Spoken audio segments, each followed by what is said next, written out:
അനുഗ്രഹിക്കപ്പെട്ട നല്ല സമയത്തിനായി ഞാൻ ദൈവത്തെ സ്തുതിക്കുന്നു, സ്തോത്രം ചെയ്യുന്നു. ദൈവവചനം ശ്രവിച്ചുകൊണ്ടിരിക്കുന്ന എല്ലാ ദൈവമക്കൾക്കും വീണ്ടും വരാമെന്നരുളി ചെയ്തവനായ കർത്താവായ യേശു ക്രിസ്തുവിൻ്റെ ധന്യനാമത്തിൽ ഞാൻ എൻ്റെ സ്നേഹവന്ദനം അറിയിക്കുന്നു. ഇന്നത്തെ അല്പസമയത്തെ ചിന്തയ്ക്കായി 37 സങ്കീർത്തനം 18 വാക്യം നമുക്ക് വായിക്കാം. യഹോവ നിഷ്കളങ്കന്മാരുടെ നാളുകളെ അറിയുന്നു, അവരുടെ അവകാശം ശാശ്വതമായിരിക്കും. അനുഗ്രഹിക്കപ്പെട്ട ഒരു വേദവാക്യമാണ് നാം കേട്ടത്. ഈ വാക്യം ഇംഗ്ലീഷ് NIV വെർഷനിൽ the blameless spend their days under the Lord's care and their inheritance will endure forever എന്നും, ഇംഗ്ലീഷ് NLT വെർഷനിൽ day by day the Lord takes care of the innocent and they will receive an inheritance that last forever എന്നും, English CSB വെർഷനിൽ the Lord watches over the blameless and their days and the inheritance will last forever എന്നുമാണ് രേഖപ്പെടുത്തിയിരിക്കുന്നത്. ഇതിൻ്റെ എല്ലാം അർത്ഥം നിർമ്മലമായ ഹൃദയത്തിൻ്റെ ഉടമയായ ഒരു വ്യക്തിയെ തൻ്റെ ആയുഷ്കാലം തികയുന്നതുവരെയും ദൈവം ചുറ്റി പരിപാലിക്കുകയും ആ വ്യക്തിയുടെ അവകാശം ശാശ്വതമായി ആ വ്യക്തിക്ക് കൊടുക്കുകയും ചെയ്യും എന്നാണ്.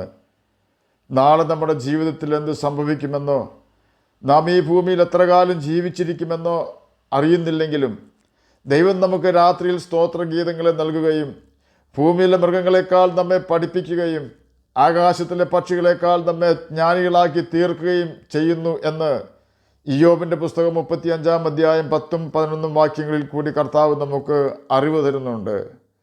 നിഷ്കളങ്കൻ എന്നാൽ കളങ്കിതൻ അല്ലാത്തവൻ എന്നും തെറ്റ് ചെയ്യാത്തവൻ എന്നും ഹൃദയത്തിൽ അകൃത്യമോ പകയോ വെച്ചുകൊള്ളാത്തവൻ എന്നും അർത്ഥമുണ്ട്. ബൈബിളിൽ നിഷ്കളങ്കൻ എന്നതിൻ്റെ അർത്ഥം ദൈവം കൽപ്പിച്ചിട്ടുള്ള എല്ലാ കൽപ്പനകളും കൃത്യമായി അനുസരിക്കുന്നവൻ എന്നാണ്. 15 സങ്കീർത്തനത്തിൽ നിഷ്കളങ്കൻ എങ്ങനെയുള്ള വ്യക്തിയായിരിക്കണമെന്ന് വ്യക്തമാക്കിയിരിക്കുന്നു. ഒരു നിഷ്കളങ്കൻ പക്ഷം പിടിക്കുകയോ മുഖപക്ഷം കാണിക്കുകയോ ചെയ്യാതെ ദൈവം ഇഷ്ടപ്പെടുന്ന നീതിയും ന്യായവും പ്രവർത്തിക്കുന്നവനും ഹൃദയപൂർവ്വം സത്യം സംസാരിക്കുന്നവനുമായിരിക്കും. നാവ് കൊണ്ട് കുരള പറയാതെ ജീവിക്കുന്നവനായിരിക്കും ഒരു നിഷ്കളങ്കൻ. കുരള പറയുക എന്നാൽ മറ്റുള്ളവർക്കെതിരെ ആരോപണം ഉന്നയിക്കുകയോ മറ്റുള്ളവർക്കെതിരെ അപവാദം പറയുകയോ കുറ്റം പറയുകയോ ചെയ്യുന്നവനെയാണ്. സാത്താനാണ് മറ്റുള്ളവർക്കെതിരെ കുറ്റം പറയുന്നവൻ. അപവാദി എന്നാണ് സാത്താൻ്റെ മറ്റൊരു പേര്. വെളിപ്പാട് പുസ്തകം 12 അധ്യായം 10 വാക്യത്തിൻ്റെ അവസാന ഭാഗത്ത് പ്രകാരം രേഖപ്പെടുത്തിയിരിക്കുന്നു: നമ്മുടെ സഹോദരന്മാരെ രാപ്പകൽ ദൈവസന്നിധിയിൽ കുറ്റം ചുമത്തുന്ന അപവാദിയെ തള്ളിയിട്ട് കളഞ്ഞുവല്ലോ. ഭൂതലത്തെ മുഴുവൻ തെറ്റിച്ച് കളയുന്ന പിശാചും സാത്താനും എന്ന മഹാസർപ്പമായ പഴയ പാമ്പിനെ ഭൂമിയിലേക്ക് തള്ളിക്കളഞ്ഞു, അവൻ്റെ ദൂതന്മാരെയും അവനോടുകൂടെ തള്ളിക്കളഞ്ഞു എന്ന് വെളിപ്പാട് പുസ്തകം 12 അധ്യായം 9 വാക്യത്തിൽ രേഖപ്പെടുത്തിയിരിക്കുന്നു. ചുരുക്കി പറഞ്ഞാൽ നമ്മുടെ സഹോദരന്മാരെ രാപ്പകൽ ദൈവസന്നിധിയിൽ കുറ്റം ചുമത്തുന്ന അപവാദി പിശാചും സാത്താനുമായ പഴയ പാമ്പാണ് എന്ന് സാരം. ഈ സാത്താനാണ് നമ്മെക്കൊണ്ട് തമ്മിൽ യുദ്ധം ചെയ്യിപ്പിക്കുന്നതും പകയും പിണക്കവും ഹൃദയത്തിൽ വളരുമാറാക്കുന്നതും. നാം മറ്റുള്ളവർ കുറ്റം പറയുകയോ അപവാദം പറയുകയോ ചെയ്യുമ്പോൾ സാത്താൻ്റെ സന്തതികളായിത്തീരുകയാണ് ചെയ്യുന്നത്. കാരണം നാം അപ്രകാരം പറയുമ്പോൾ ദൈവകൽപ്പന ലംഘിക്കുകയും സാത്താൻ്റെ പ്രവൃത്തികൾ ചെയ്യുകയും ചെയ്യുന്നു. ഉള്ള കാര്യമല്ലേ ഞാൻ പറഞ്ഞത് എന്ന് ന്യായീകരണം പറയുവാൻ സാത്താൻ നമ്മെ പ്രേരിപ്പിച്ചുകൊണ്ടാണ് മറ്റുള്ളവർക്കെതിരെ ആരോപണം ഉന്നയിപ്പിക്കുന്നത്. തൻ്റെ സഹോദരനെതിരെ ആരും ഹൃദയത്തിൽ ദോഷം ചിന്തിക്കരുതെന്നും നിന്റെ ജനത്തിൻ്റെ ഇടയിൽ ഏഷണി പറഞ്ഞ് നടക്കരുതെന്നുമുള്ളത് ദൈവകൽപ്പനയാണെന്ന് നാം ഓർക്കണം. സഹോദരനെ മൂട എന്ന് വിളിച്ചാൽ അഗ്നി നരകത്തിന് നാം യോഗ്യരാകും എന്ന കാര്യവും മറക്കരുത്. സാത്താൻ്റെ തന്ത്രങ്ങളെ നാം മനസ്സിലാക്കി ജീവിച്ചുകൊണ്ട് നാം ഈ അപകടത്തിൽ നിന്നും രക്ഷപ്പെടണം. എന്നാലേ യേശുവിൻ്റെ സംരക്ഷണ വലയത്തിലേക്ക് കടന്നുകൂടുവാൻ നമുക്ക് സാധിക്കുകയുള്ളൂ. സോഷ്യൽ മീഡിയകളിൽ നിരന്തരം ആരോപണങ്ങളും പ്രത്യാരോപണങ്ങളും കേൾക്കുമ്പോൾ പ്രിയ ദൈവമകനെ ദൈവമകളെ നാം അത് കേൾക്കാൻ ശ്രമിക്കരുത്. അത് കേൾക്കുന്നത് പാപമാണ് എന്ന് ബൈബിൾ നമ്മെ പഠിപ്പിക്കുന്നു. ദുഷ്കർമ്മി നീതികെട്ട അധരങ്ങൾക്ക് ശ്രദ്ധ കൊടുക്കുന്നു, വ്യാജം പറയുന്നവൻ വഷളത്വമുള്ള നാവിന് ചെവി കൊടുക്കുന്നുവെന്ന് സദൃശവാക്യങ്ങൾ 17 അധ്യായം 4 വാക്യത്തിൽ രേഖപ്പെടുത്തിയിരിക്കുന്നു. നമ്മുടെ കർത്താവ് പറഞ്ഞിരിക്കുന്നത് എല്ലാവരോടും ക്ഷമിക്കുവാനാണ്. നാം അപ്രകാരം ചെയ്ത് ജീവിച്ചാൽ മാത്രമേ നമുക്ക് നിഷ്കളങ്കനായി ജീവിക്കുവാൻ കഴിയുകയുള്ളൂ. തൻ്റെയുമല്ല കൂട്ടുകാരനോട് ദോഷം ചെയ്യരുത്, കൂട്ടുകാരന് അപമാനം വരുത്തരുത്. യഹോവ ഭക്തന്മാരെ ബഹുമാനിക്കുകയും പാപത്തിൽ മുങ്ങിക്കുളിച്ച് ജീവിക്കുന്ന വഷളന്മാരായവരെ നമ്മുടെ സ്നേഹിതന്മാരാക്കാതിരിക്കുകയും വേണം. സത്യത്തിന് സാക്ഷി നിൽക്കുകയും സത്യം മാത്രം സംസാരിക്കുകയും ചെയ്യണം. സത്യം ചെയ്തിട്ട് ഛേദം വന്നാലും മാറാത്തവനായിരിക്കണം. തൻ്റെ ദ്രവ്യം പലിശയ്ക്ക് കൊടുക്കാതെയും കുറ്റമില്ലാത്തവനെ വിരോധമായി കൈക്കൂലി വാങ്ങാതെയും ജീവിക്കണം.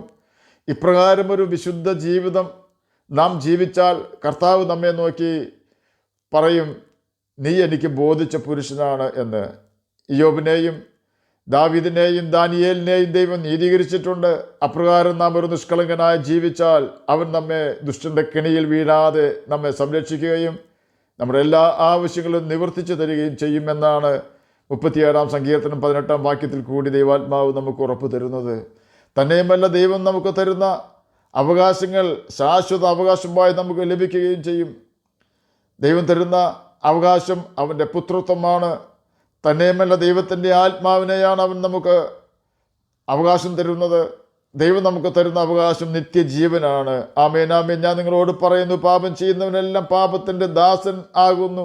ദാസൻ എന്നേക്കും ഭവനത്തിൽ വസിക്കുന്നില്ല, പുത്രനോ എന്നേക്കും ഭവനത്തിൽ വസിക്കുന്നു. യോഹന്നാൻ എഴുതിയ സുവിശേഷം 8 അധ്യായം 34 വാക്യത്തിൽ ഇത് രേഖപ്പെടുത്തിയിരിക്കുന്നു. പാപം ചെയ്യുന്നവൻ പിശാചിൻ്റെ മകനാണെന്ന് 1 യോഹന്നാൻ 3 അധ്യായം 8 വാക്യത്തിൽ രേഖപ്പെടുത്തിയിരിക്കുന്നു. അതുപോലെ തന്നെ എഹെസ്കേൽ പ്രവചനം 46 അധ്യായം 16 17 വാക്യങ്ങളിൽ ഇപ്രകാരം രേഖപ്പെടുത്തിയിരിക്കുന്നു. യഹോവയായ കർത്താവ് ഇപ്രകാരം അരുളി ചെയ്യുന്നു, പ്രഭു തൻ്റെ പുത്രന്മാരിൽ ഒരുത്തനൊരു ദാനം കൊടുക്കുന്നുവെങ്കിൽ അത് അവൻ്റെ അവകാശമായി അവൻ്റെ പുത്രന്മാർക്ക് ഉള്ളതായിരിക്കണം. അത് അവകാശമായി അവരുടെ കൈവശം ഇരിക്കണം. എന്നാൽ അവൻ തൻ്റെ ദാസന്മാരിൽ ഒരുത്തന് തൻ്റെ അവകാശത്തിൽ നിന്ന് ഒരു ദാനം കൊടുക്കുന്നുവെങ്കിൽ അത് വിടുതൽ ആണ്ട് വരെ അവർക്കുള്ളതായിരിക്കണം. പിന്നത്തേതിൽ അത് പ്രഭുവിന് തിരികെ പോരേണം. അതിൻ്റെ അവകാശം അവൻ്റെ പുത്രന്മാർക്ക് തന്നെ ഇരിക്കണം. പുതിയ നിയമത്തിലെ വിശ്വാസികളായി നാം ഇപ്പോൾ ഒരു വ്യത്യാസവും കൂടാതെ ദൈവത്തിൻ്റെ അനുഗ്രഹങ്ങളും അവകാശങ്ങളും കൈവശം വെച്ച് അനുഭവിക്കുകയാണ്. എന്നാൽ ഒന്നുകിൽ നാം മരിക്കുമ്പോൾ, അല്ലെങ്കിൽ യേശു ക്രിസ്തു തൻ്റെ വിശുദ്ധന്മാരെ ചേർക്കുവാൻ ആകാശമേഘത്തിൽ വരുമ്പോൾ നമ്മുടെ വിടുതൽ ആണ്ട് വരികയായി എന്ന് നാം ഓർക്കണം. ഈ സമയത്ത് നാം പാപം ചെയ്ത് ദാസൻ്റെ പട്ടികയിൽ ആയിപ്പോയെങ്കിൽ നിശ്ചയമായും നാം യേശു കർത്താവിൻ്റെ സകല അനുഗ്രഹങ്ങളും തിരികെ കൊടുത്തുകൊണ്ട് ദൈവഭവനം വിട്ട് ഗന്ധകം കത്തുന്ന തീ പൊയ്കയിൽ പോകേണ്ടി വരും. എന്നാൽ നാം പാപം ചെയ്യാതെ നിഷ്കളങ്കനായി ജീവിച്ചാൽ, ആരെയും കുറ്റം പറയാതെ ദൈവത്തിൻ്റെ കൽപ്പനകളും ചട്ടങ്ങളും അനുസരിച്ച് ജീവിച്ചാൽ നിശ്ചയമായും ദൈവം നമുക്ക് തരുന്ന അവകാശങ്ങളും അനുഗ്രഹങ്ങളും നമുക്ക് തന്നെ ശാശ്വത അവകാശമായി പ്രാപിക്കുവാൻ സാധിക്കും. ഓർക്കുക, ദൈവഭവനവും നിത്യനരകവും മാത്രമേ ഈ പ്രപഞ്ചത്തിലുള്ളൂ. ഒന്നുകിൽ ദൈവവചനം അനുസരിച്ച് നാം ദൈവഭവനത്തിൽ ശാശ്വതമായി വസിക്കും, അല്ലെങ്കിൽ പാപം ചെയ്തുകൊണ്ട് നിത്യനരകത്തിൽ ചെന്ന് വീഴും. ആകയാൽ നമുക്ക് യേശുവിൻ്റെ കൽപ്പനകൾ പ്രമാണിച്ചുകൊണ്ട് യേശു തരുന്ന പുത്രത്വം അവകാശമാക്കുകയും അവൻ തരുന്ന സകല ആത്മീക ഭൗതിക നന്മകളെ കൈവശമാക്കുകയും ചെയ്തുകൊണ്ട് നിത്യജീവൻ അവകാശികളായി തീരാം. അതിന് കർത്താവ് നമ്മെ സഹായിക്കട്ടെ എന്ന് പ്രാർത്ഥിച്ചുകൊണ്ട് ഞാൻ എൻ്റെ വാക്കുകളിൽ നിന്ന് വിരമിക്കുന്നു. നമുക്ക് പ്രാർത്ഥിക്കാം.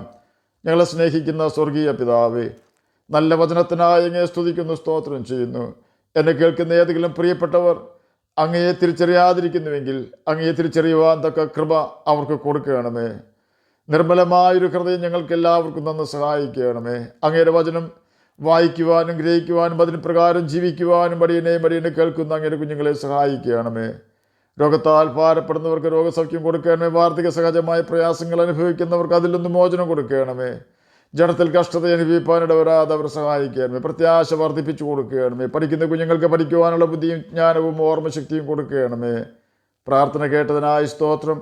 യേശുവിൻ്റെ നാമത്തിൽ തന്നെ ആമേൻ. കർത്താവ് എല്ലാവരെയും അനുഗ്രഹിക്കട്ടെ. സ്തോത്രം.